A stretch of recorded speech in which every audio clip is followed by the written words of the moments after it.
सरस्वती जी और उनकी बहू रश्मि के बीच एक दिन बहस छिड़ जाती है। आखिर किसका काम ज्यादा आसान है, बहू का या सास का? माँ जी, सास को काम ही क्या है, आपके सारे काम उंगलियों पे तो हो जाते हैं। कुछ भी। हाँ, हिसाब तो उंगलियों पे ही हो जाता है ना। अरे बेटा, ऐसा सिर्फ अभी लगता है। जो मुझे करना पड़ता है ना, वो तुझे करना पड़े तो समझ आएगा कि असली काम का पहाड़ कैसा होता है। ठेले बराबर वजन भी नहीं है आपके काम में, और बात पहाड़ों के वजन की कर रही हैं आप। तू ऐसा करती ही क्या है घर में बेटा, ये तो बता मुझे। मैं थोड़ी ना कुछ करती हूँ, सब जादू से हो रहा है इस घर में। अरे एक दिन मेरा काम करोगी तो समझ आएगा। Okay okay, shut up. कल से मैं घर के काम करूंगी और तू मेरी जगह हर चीज का हिसाब रखना, ठीक है? ठीक है, ये भी कर लेते हैं।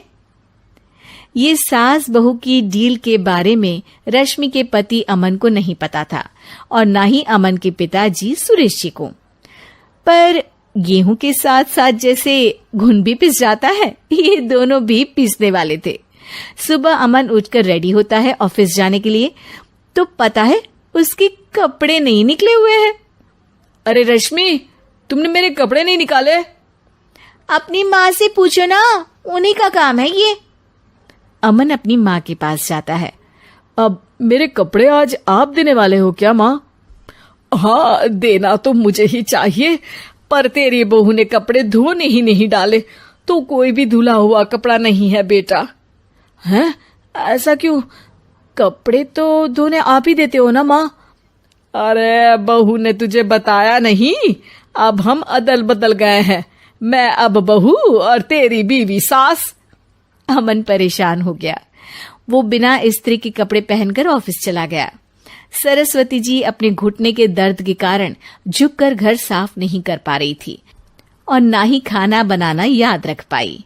उधर रश्मि पहले ही दिन घर की चाबी घुमा चुकी थी और 300 रुपए का हिसाब अलग नहीं मिल रहा था। पर दोनों का ही घमंड कैलाश पर्वत से भी बड़ा था, और दोनों ही खेमे एक दूसरे की बात मानने को बिल्कुल तैयार नहीं थे।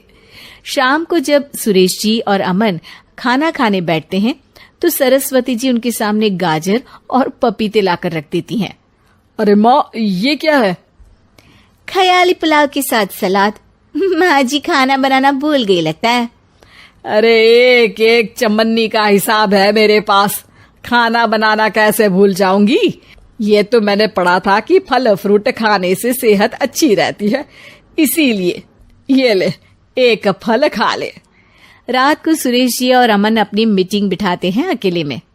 बाबूजी, इनकी लड़ाई के कारण ना हमें ठीक से खाना मिल रहा है, उल्टा घर के सारे काम रुक गए हैं।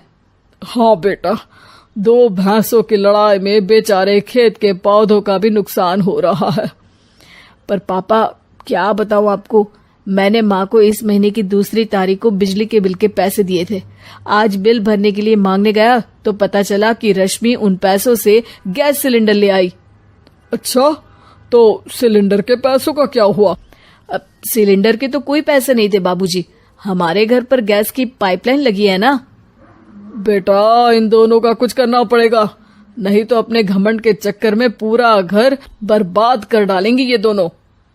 अमन और सुरेश जी काफी सोच विचार के बाद एक निष्कर्ष पर पहुंचते हैं।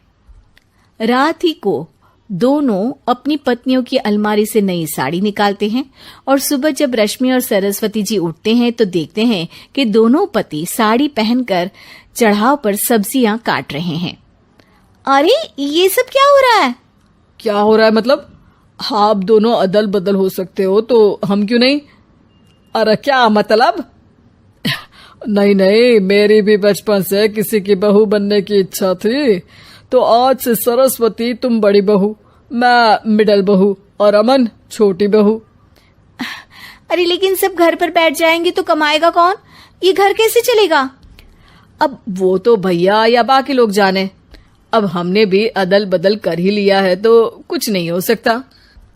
रश्मि और सरस्वती जी को समझ में आ जाता है कि उन दोनों की आपस की डील की वजह से इन दोनों को बहुत तकलीफ हो रही है और उनके ईगो ने दूसरों को कितनी यातनाएं दी है। अब असल में माँ जी आप सही थी, सास बनना बहुत मुश्किल है। अरे हाँ बेटा, और तू भी, मुझसे तो नहीं हो पाया सब घर के काम, वापस बदल ले क्या? हाँ हाँ बिल्कुल माँ जी, और अब आप दोनों भी बदल लीजिए, कोई आ गया तो आप दोनों को देखकर क्या सोचेगा।